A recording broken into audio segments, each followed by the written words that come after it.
Alexandre Delval est avec nous sur ce plateau pour nous parler des vrais ennemis de l'Occident aux éditions L'Artilleur. Merci d'être avec nous, Alexandre. Ma première question vient sur la Russie. Est-ce qu'il faut les considérer comme des ennemis ou comme un ami ?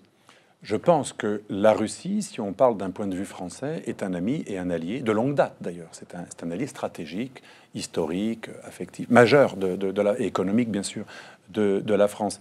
Et il est regrettable que le pays de Gaulle, qui avait toujours tenu à cette alliance, soit aujourd'hui devenu un des plus outrancièrement anti-russes au sein de l'Alliance Atlantique, plus que certains autres membres de l'Alliance Atlantique, parfois même plus que le gouvernement américain.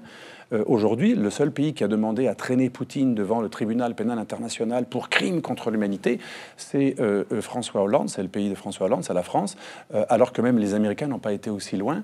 Et c'est un peu dommage, parce qu'aujourd'hui, vous savez, la Russie, certes, c'est un pays qui a été affaibli après l'ex-Union soviétique, après la chute du mur de Berlin, mais c'est quand même un pays qui fait partie de l'Occident, qui partage un certain nombre de valeurs, peut-être pas la même définition de la démocratie, mais qui fait partie de ce que j'appelle l'Occident judéo-chrétien ou les peuples européens chrétiens.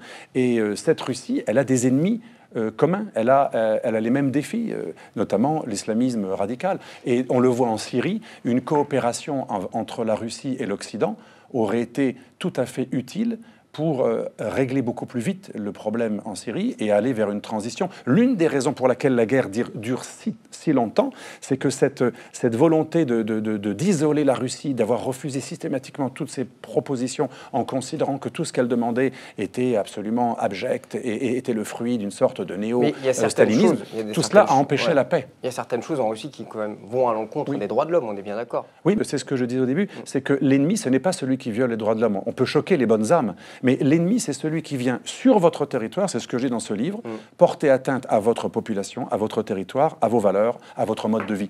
La Russie, aujourd'hui, peut-être qu'il y a des atteintes aux droits de l'homme, mais il y a beaucoup d'autres États. Oui, la Chine, beaucoup plus. La Chine bat tous les records de condamnation à mort, etc. Mais donc, l'ennemi, il faut revenir à la base de la stratégie. L'ennemi, c'est celui qui vient sur votre précaré, sur votre territoire, porter atteinte à votre sécurité. Aujourd'hui, c'est pas la Russie. Par contre, on a un islamisme radical qui est tantôt terroriste, qui vient sur nos terrasses tuer nos concitoyens ou dans nos églises, nos prêtres, ou même Charlie Hebdo, les gens qui sont pour la liberté de penser. Ça, c'est un ennemi. Un ennemi, c'est celui qui vient sur votre propre territoire, non pas seulement critiquer votre mode de vie, mais il vient vous détruire. Il a pour projet de détruire tout ce que vous représentez. Il vous tue non pas parce que vous dites, mais parce que vous êtes.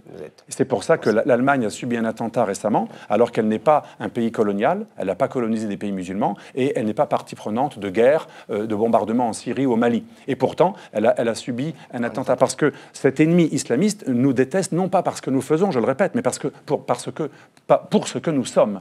Et c'est très important de comprendre que l'ennemi, ce n'est pas celui qui ne pense pas comme vous. Ce n'est pas la Russie qui n'a pas la même conception de la démocratie. Ce n'est pas la Chine parce qu'elle est régie par un parti communiste. L'ennemi, c'est celui qui vient vous agresser sur votre territoire. Et ça, on l'oublie très souvent. On confond la morale, c'est tout à fait raisonnable, respectable. On confond la morale et la stratégie. La morale, c'est le domaine du bien et du mal. La stratégie, c'est le domaine de la guerre, des conflits, et c'est l'affrontement entre vous et celui qui veut votre destruction. Ce sont deux plans totalement différents. La grande erreur de la démocratie occidentale, c'est de confondre la moralisation et la stratégie, la morale et la politique. Merci Alexandre d'avoir été avec nous. Les vrais ennemis de l'Occident aux éditions Artilleur. On se retrouve très vite pour une nouvelle émission Intervention.